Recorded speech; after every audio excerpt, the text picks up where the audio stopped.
Today, at Hidabroot studio, we have a special guest who is known as the Maggid of America.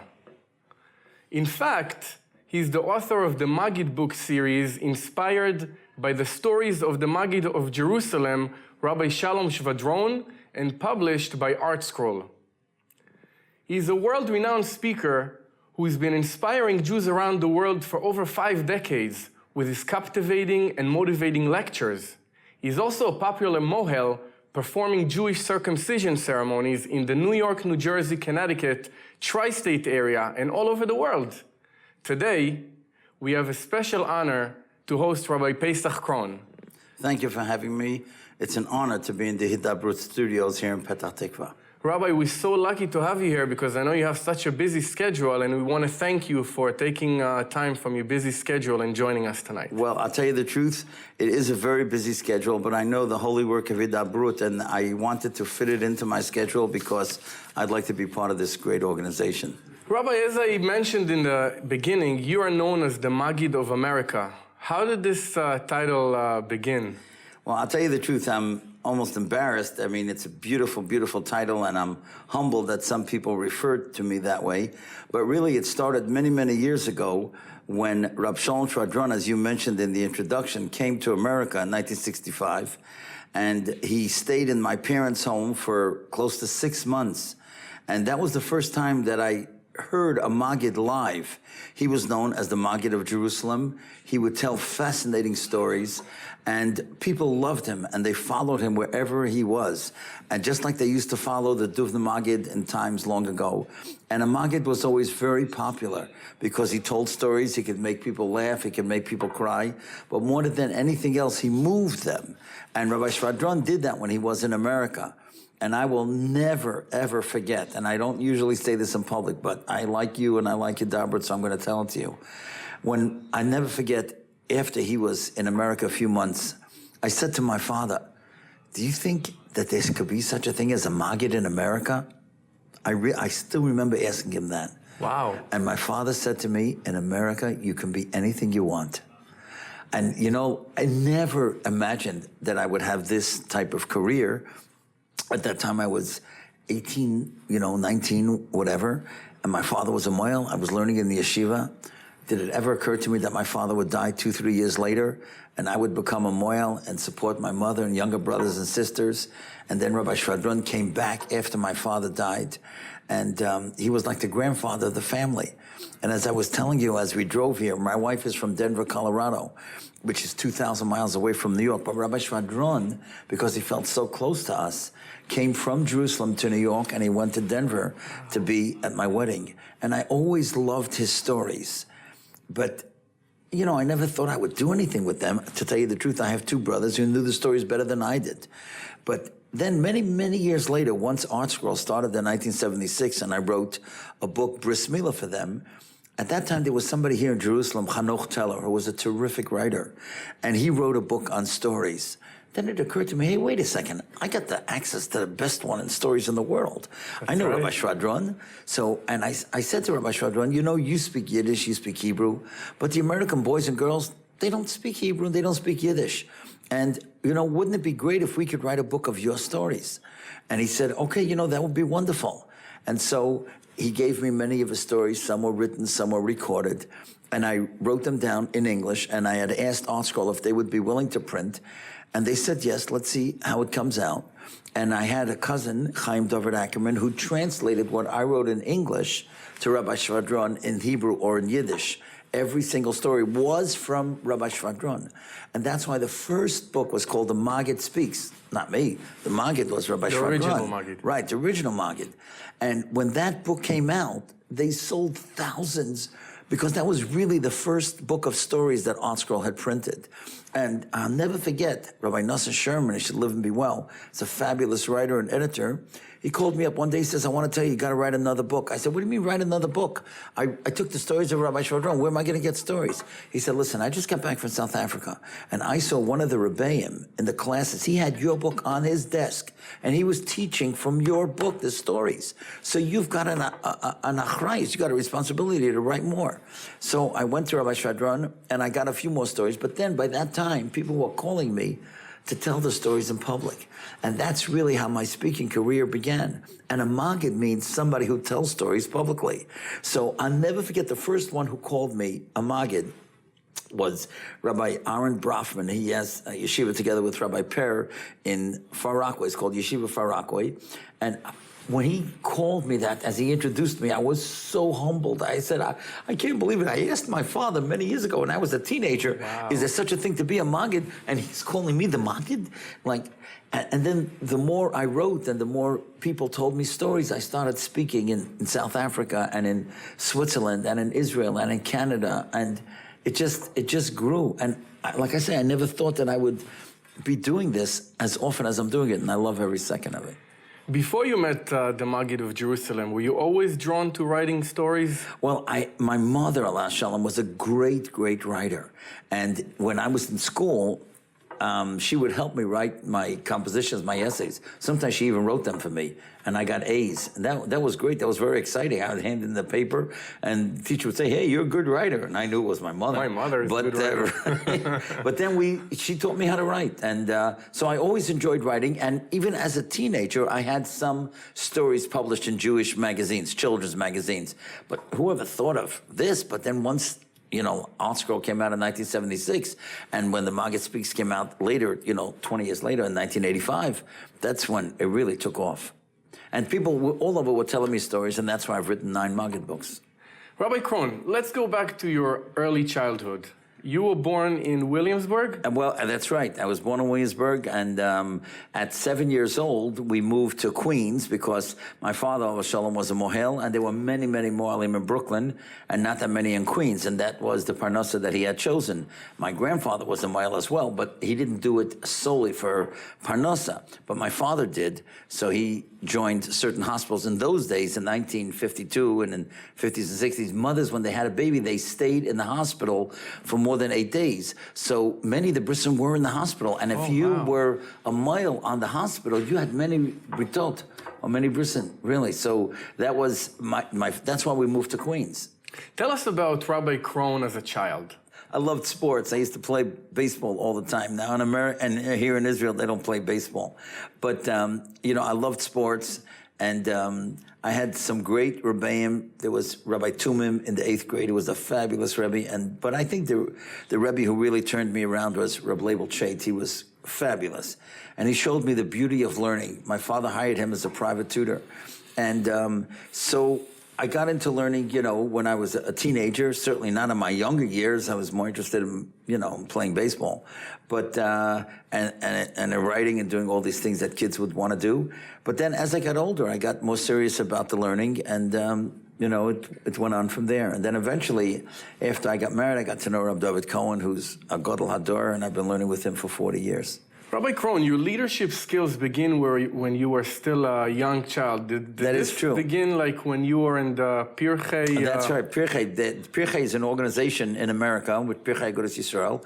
And Rav Yaakov Teitelbaum, who was the Rav in our neighborhood, he insisted, because he was an Aguda and he saw in Vienna and in Europe what it meant to have Shabbos groups for kids.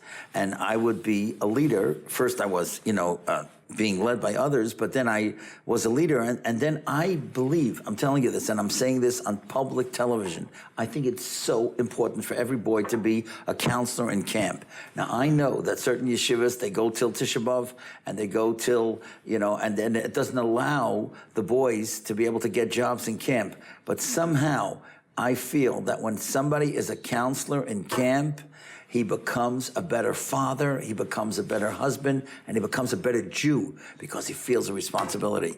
And I'll never forget when there was one little kid, I still could picture him, and we were sitting on the porch in a camp, and the kid, leaned on me and he said, "You're my daddy." And oh, wow. I could cry when I think about that. He's a grown man, he's a grandfather, this guy. But that showed me that when you're a counselor in camp, and, then I was a Pirchei leader, of course, and then a color war general. And then, that definitely started leadership capabilities, without a doubt. Every child should do that. Rabbi Krohn, tell us about the first time you were introduced to Rabbi Shalom Shvadron. Well, what happened was, you see, my father was a brilliant person, and he always wanted me to have opportunities. So in 1964, he sent me to Israel, here to Israel. There was an Agudas Yisrael convention, or a Knessia Gedolah, I should say, and Rabbi Shvadron was one of the speakers. And that's where I saw him the first time. And my father was listening to cassettes in those days. I mean, who knows what a cassette is today, right? And he was listening to cassettes of Rabbi Shvadron, and he said, if Rabbi Shvadron ever comes to America, I would love he should stay in our home. And then we found out that he was coming. And we went to the airport to pick him up. And he didn't even know who we were. And I just recognized it because I saw him at the Knessia. I said, Pa, you know, that's who he is. He's right there. And he came with Rabbi Yisrael Grossman, the father of Rabbi Yitzchak Grossman. And they ended up staying in our home. Rabbi Shalom was there for 6 months. I read in some place that Rabbi Shvadron was one of the family. Tell us about it. Yeah, well, you know, when you're in somebody's house for 6 months, and my parents, they just loved him. They did everything for him. I never forget, on the way home from the airport, Kennedy Airport, Rabbi Shvadron, I believe, was 53 at the time. And we were driving home from the airport, and my father said, Rabbi Shvadron, I want you to know my home is your home. Whatever chumrah you have, whatever you want to do, you just take over, because we're so honored to have you. And he did come, and as you and I had spoken, he wanted to pay rent. He wanted to pay rent. And my father said, I'm going to take rent from you. You're such a tzaddik. I wouldn't want you to pay. He said, well, then I'm going to leave.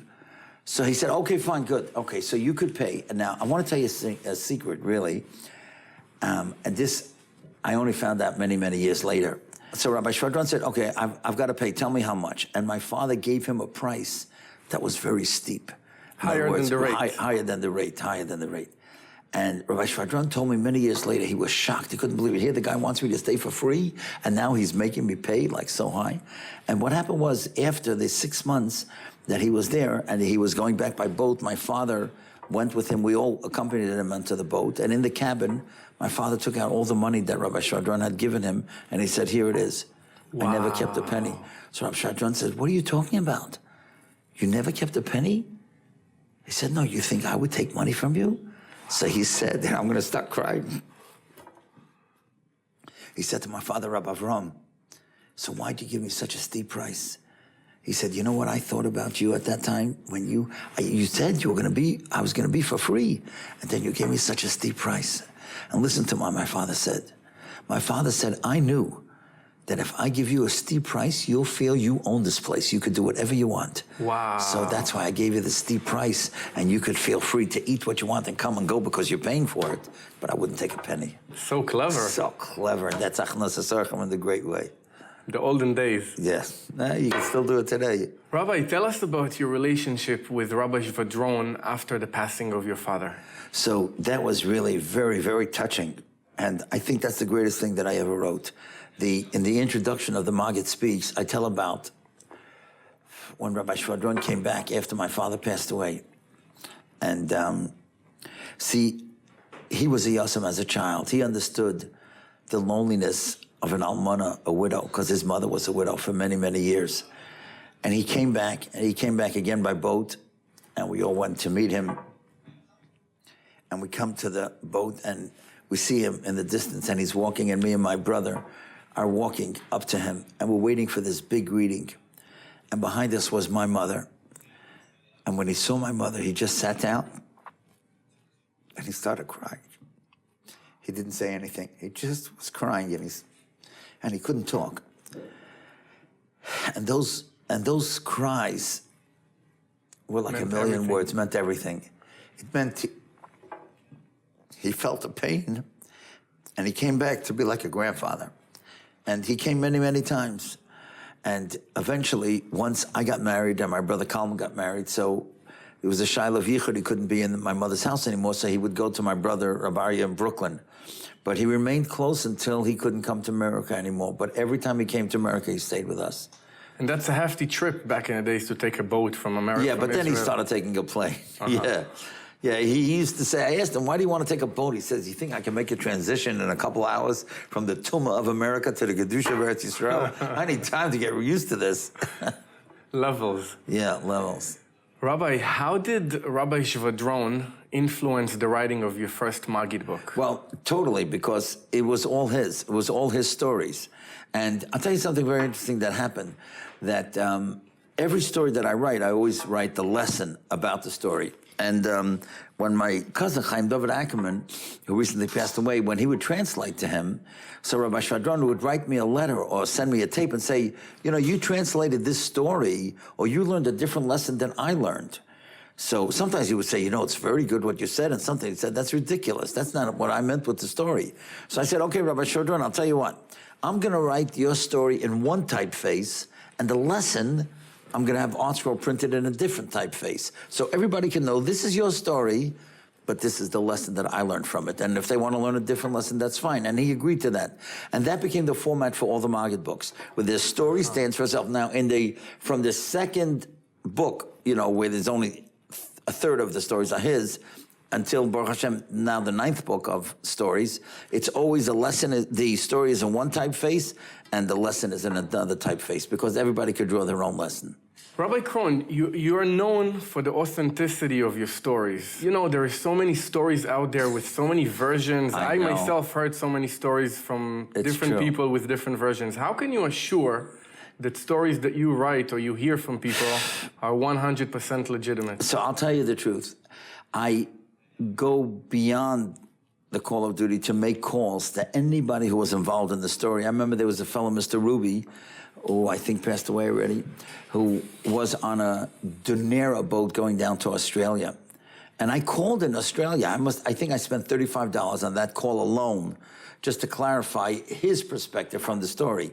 So anybody that's alive today or knew somebody from the story, I'm always calling and always writing, and I always show them the story so that they can give, before it's published, so that they can give their version and make their corrections. I always do that. Now, obviously, a story from the Chavetz Chaim that somebody said happened to Rabbi Chaim Brisker, or somebody else said happened to Rabbi Aaron Kotler. So, you know, you try to get that person who you feel is the most authentic. But you're right. There are definitely certain stories, certainly by Hasidic Rebbeim, that, you know, many people claim. So I try to do as much as I research as I can, and I usually give the source, where it came from, so that they could check at least, you know, that's where I got it from. Rabbi, what's the main message you stress in your books, and what's different in each volume that comes out? You have about, what, 8 volumes? I have 9 volumes of Maggid books, right. I don't really think there's a difference between one book and the other, except that they're different stories, and the later books are more stories that happened more recently. Okay. You know, so those for sure I could check out, because I'm talking about whether people in Toronto or people in Israel or people in Switzerland, you know, wherever the story may have happened, or in England. But as far as the message, what I try to bring out is that every Jew is good, but we could all be better. You know, last night I spoke in Bnei Brak. It was a tremendous crowd, packed, standing room only.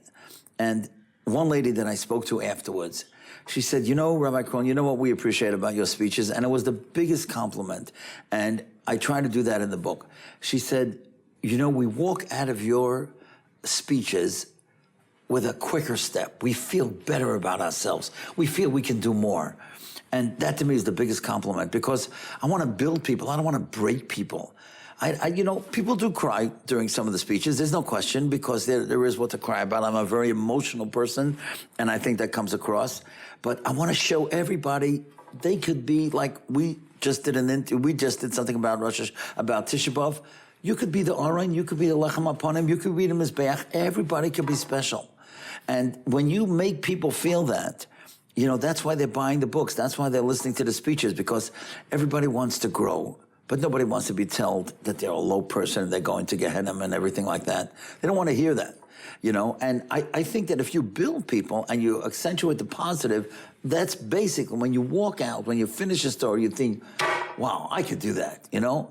And that's a great thing. So I think that's the answer. Especially in our generation, where people are, you know, they're weak personalities. Yeah, that's true. And they need, you know, people don't have self-esteem. You're so right about that.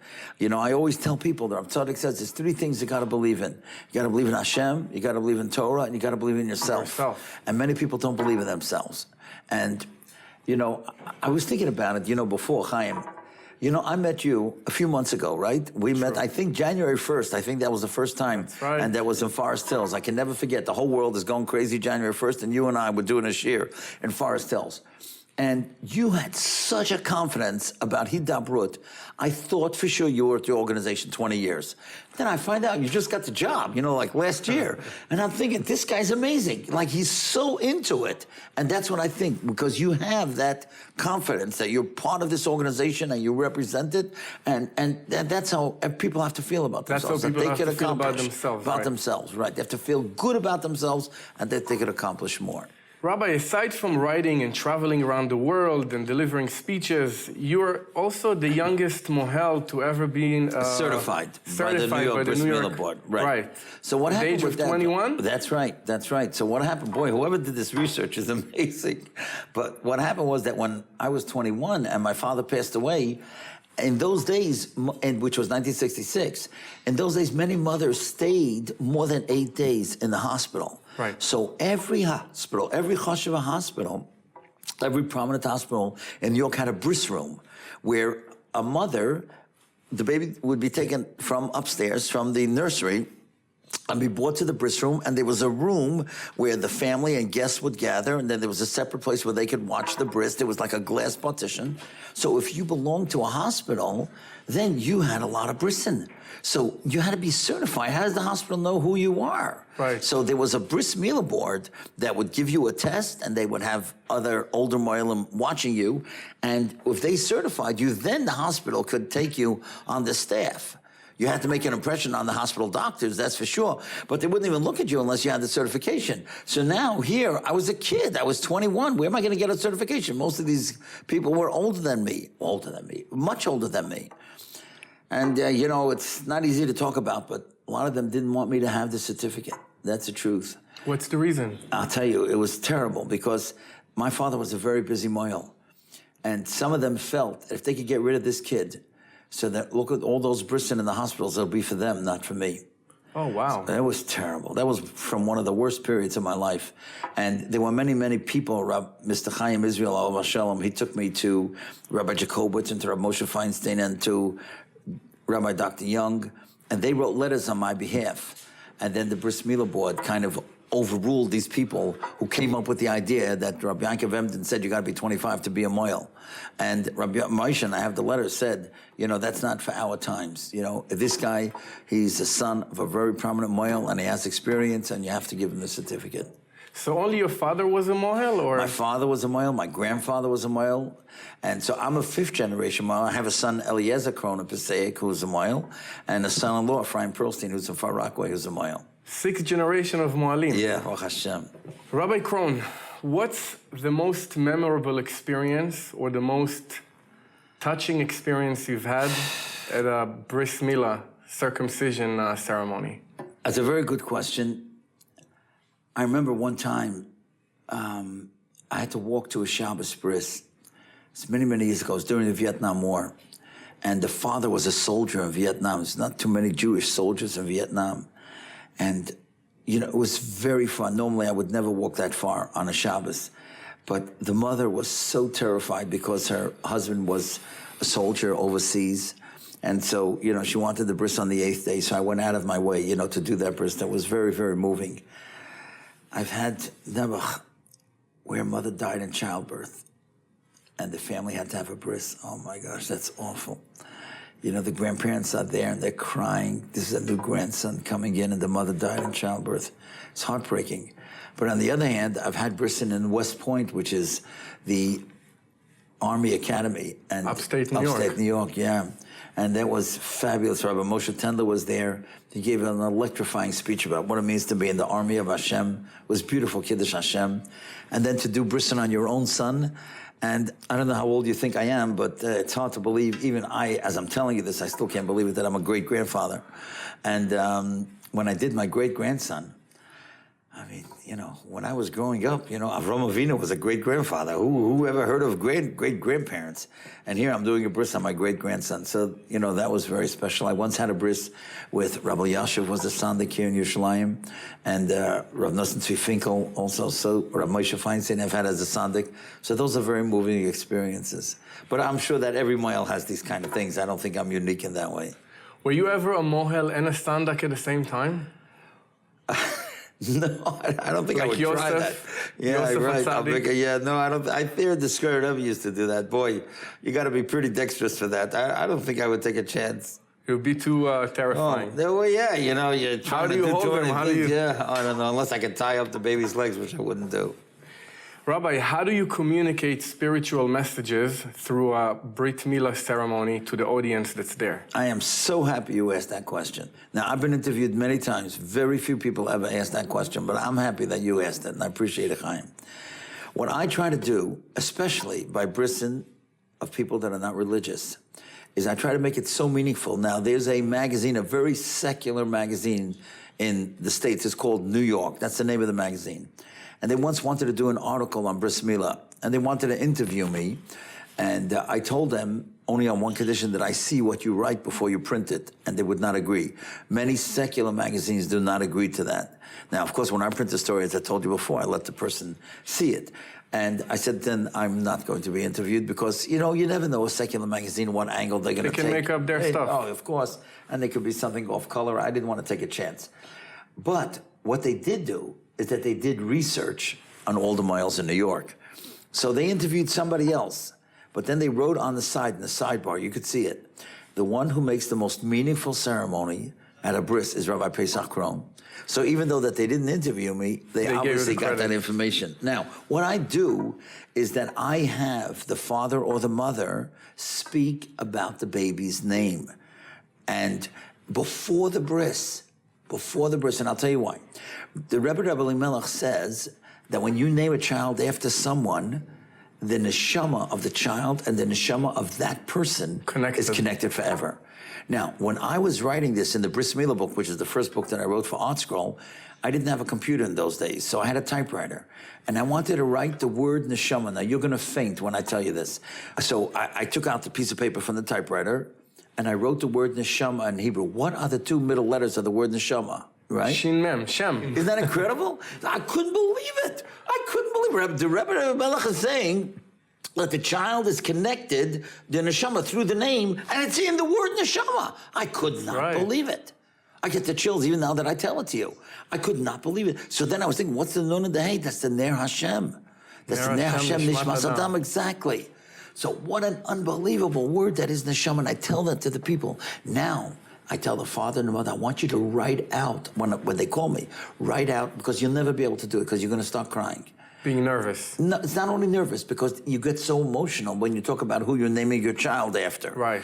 And now these people read it, and they begin crying anyway. And everybody is quiet, and they start crying, because talking about a grandmother or an uncle that many people at the bris knew. And now the child, the name has returned, so to speak. And now this child, his neshama is connected. And then the bris is holy. Nobody's telling any jokes that are off color. Nobody's saying anything to the moil, any comments that they used to make. Because once you start the bris that way, after Baruch Habo, you know, and I bring in the baby and I explain really the father's the one who's making me the shliach. But today is a day of Jewish identity. Not only the physical identity, but he's getting his name.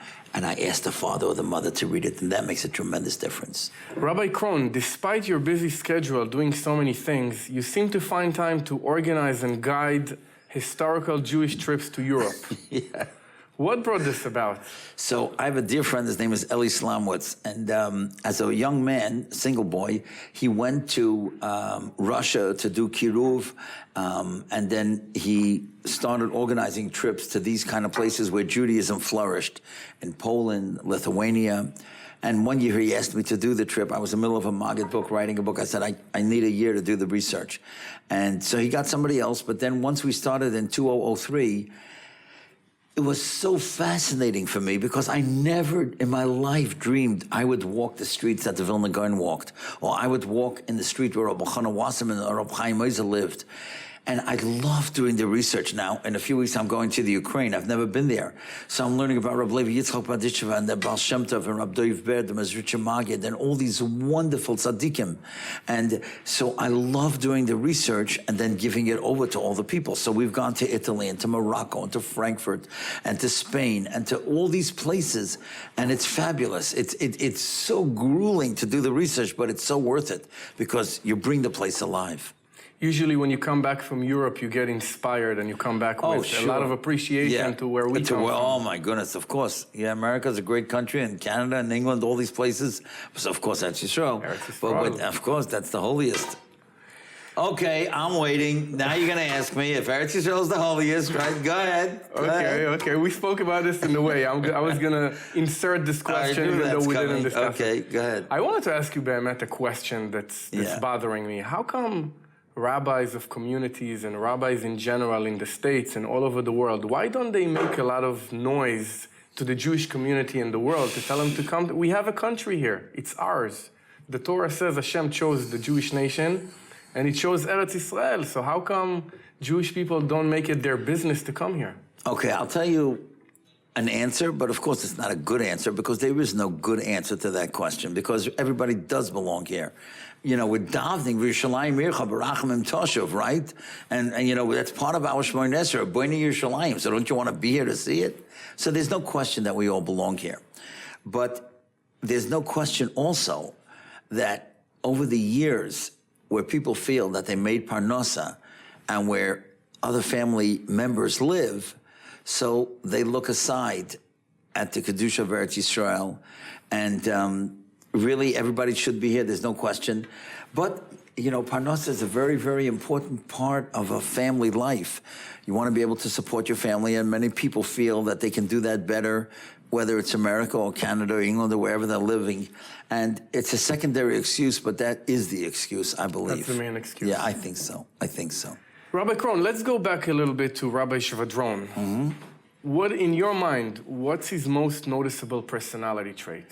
I think that he was so honest about himself. In other words, he could laugh at himself, and he was a tremendous Talmud Chacham, there was no question.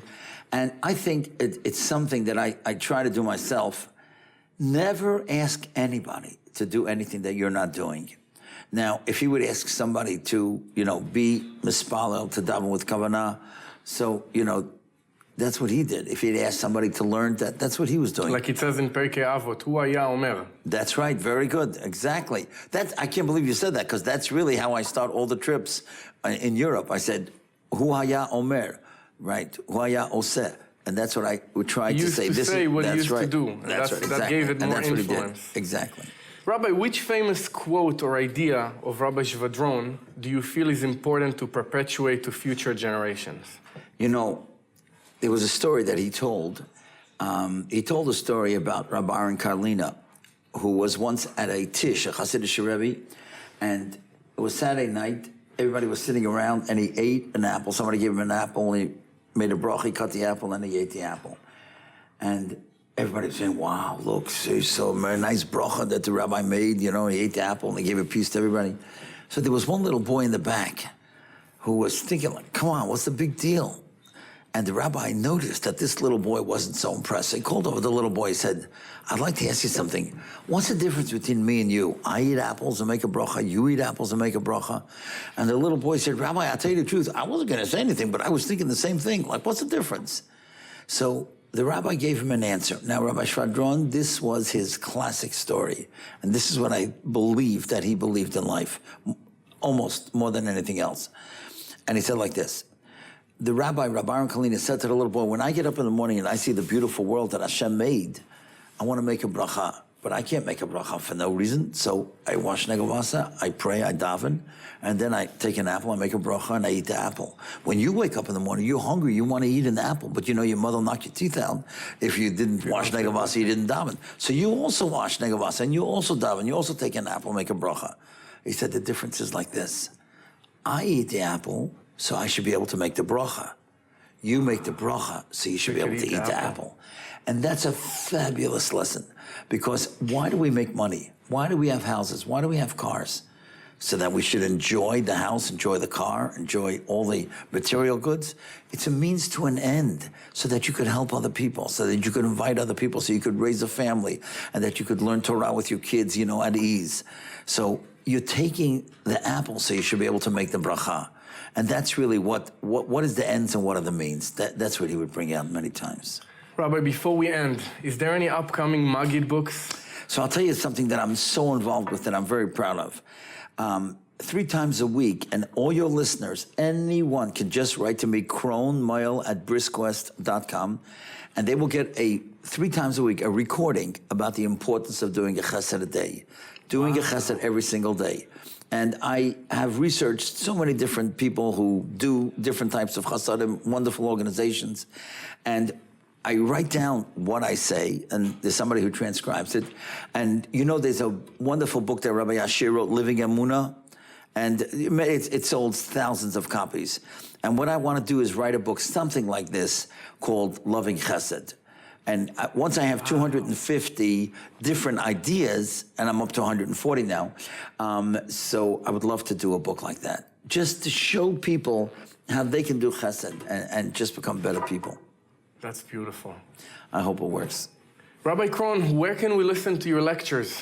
Hidabroot, folks, TorahAnytime.com, and you can always call me and my wife. We have many CDs on sale. I was going to end, but I can't end before asking you this very important question about a project that I heard you were in charge of. It's called Phone and Learn. Oh my gosh, it's called PAL, right? So that's so dear to my heart. There was a fellow that I loved so much, Sammy Hamburger, in England. And he was the son-in-law of Rabbi Jacobowitz. And unfortunately, at the age of 40, 41, he had a brain tumor. And eventually, unfortunately, he passed away. And I flew in just to be Menachem Aval, day in and day out. But then they asked me to come back to give the Shloshim. And at the Shloshim, I proposed the idea because we have in America, we have something called Partners in Torah. And they didn't really have it over there. So I proposed that idea. I called it by a different name, Torah on the telephone or something, but somebody came up with a much better name, Phone and Learn, PAL. But I did something at that speech. There were 1,000 people in that speech in London. And I pointed to a fellow that I knew as a young man, Dove Harris. And I said, Dove, you're going to be the chairman of this organization. And his face turned red, his whole body turned red. But I knew he was a capable young man. And by the time that evening was over, he had 6 people on the committee. Guys came over to him and said, we're going to do it with you. And now there are 700 partners of people learning chavrusas. They call each other on the phone and call each other at phone and learn, right? And Dove runs the whole thing, him and his group. And I go once a year in Elul, and we have this fabulous speech and gathering in a place called Kinlas, the Kinlas Shul. I'm going with Hashem again in a few weeks, and it's all for PAL, Phone and Learn. So it's really great. That's beautiful.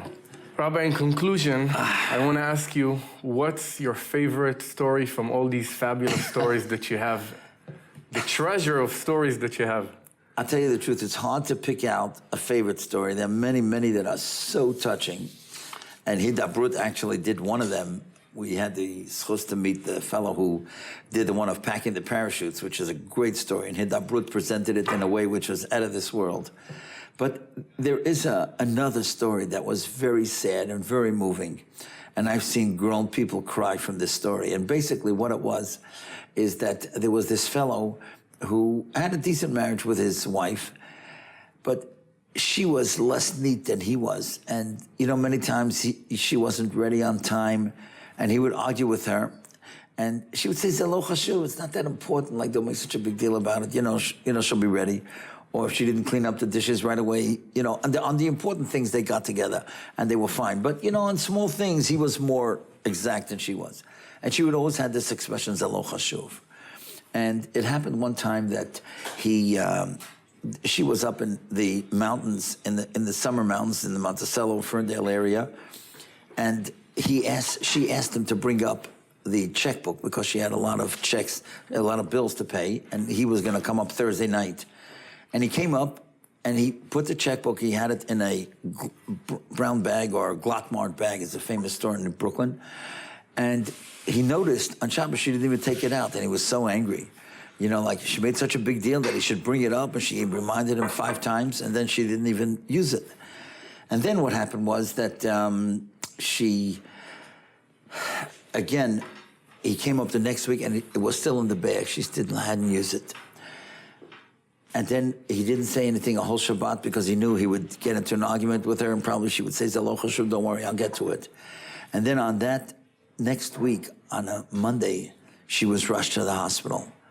and she was expecting a baby, and unfortunately, she died in childbirth. And he came up to the hospital, you know, by that time, all his relatives were there already, her friends from the bungalow colony. And when he came into his room, he saw the checkbook still in the bag. And he realized that she still hadn't paid the bills. And he realized that, you know, he would have gotten into an argument with her. So he took the bag when he brought it back to Brooklyn. And with the first check, he paid the Chevra Kadisha, and the other check, he paid the funeral. But outside on the bag, he wrote Zelo Chashuv. Wow. It's not so important. And those words, Zelo Chashuv, that became like a mantra that people, when I said this for about 35,000, 40,000 people on the Tisha B'Av video, and I said to people, most arguments that husbands and wife get into are things that are Zelo Chashuv. They're petty. Petty, exactly. And most of the arguments that we get into are petty. So we have to remember that, and especially you and I are meeting now a couple of days before Tisha B'Av, and we know that there was Sinas Chinam, that's why the Beis HaMikdash was not rebuilt, and that's why it was destroyed. Why? Because people get into petty arguments, but really it's Zelo Chashuv. It's not that important. It doesn't really make that much of a difference. And if we could only learn that lesson of Zelo Chashuv and not make a big deal out of small things, that'll go a long way for Abbas Yisrael. That's a beautiful message. Chaim, it's so great to know you. Thank you very much. Thank you very much, Rabbi Paysach Krohn. It was an honor to have you at our studios, at Hidabroot Studios. I certainly enjoyed your presence, your stories, and your words of inspiration. I'm sure the audience enjoyed too. Be'ezrat Hashem, God willing, we look forward for more of your unique stories and lectures and captivating books. Thank you. Rabbi Paysach Krohn, may Hashem keep blessing you with everything that it takes to continue your beautiful work, to beautiful writing, inspirational stories, teaching, and of course, carrying out the most beautiful mitzvah in Judaism of Brit Milah. Thank you very much, Rabbi Krohn. Thank you so much. Thank you. Thank you for having me.